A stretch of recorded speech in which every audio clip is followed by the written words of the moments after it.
Hello, good morning. मी अनघा आणि तुम्हा सगळ्यांचं स्वागत माझ्या मिनी ब्लॉगमध्ये.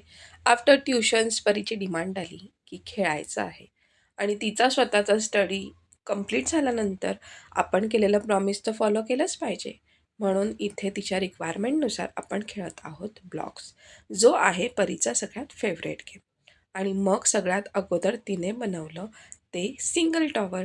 आपण याला टॉवर म्हणू शकतो, हो की नाही? आणि मग त्याचबरोबर मम्माला सुद्धा तिने बनवायला सांगितलं. मग परीने येल्लो अँड पिंक आणि मम्माने येल्लो अँड ऑरेंज टॉवर बनवलं आणि ते बघून परीला खूप आनंद झाला. त्यानंतर इथे परीने बनवलं तिचं स्वतःचं स्वप्नातलं हाऊस आणि ते सुद्धा तिला खूप जास्त आवडलं. खेळून झाल्यानंतर विचार केला जेवणाचा आणि जेवणाला काय बनवायचं म्हणून बेत होता आलू पराठाचा. कारण का काही नसलं की aloo paratha is the best option. आणि मग इकडे थोडंसं बालपण जगलो. बालपण काय तर परीला आवडतात ह्या जेलीज आणि मग त्या खाल्ल्या. इथे आपण बटाट्याचा पराठा बनवत आहोत आणि त्याचबरोबर तो रेडीसुद्धा झालेला आहे. चला मग आता एन्जॉय करूयात. परीला सुद्धा खूप आवडतो आलू पराठा आणि मग तो खाऊन परीचं रिॲक्शन काय आहे बघूयात. दही खायचं म्हटलं का एक वेगळीच मजा असते आणि असा होता हा दिवस. Thanks for watching this vlog. Bye.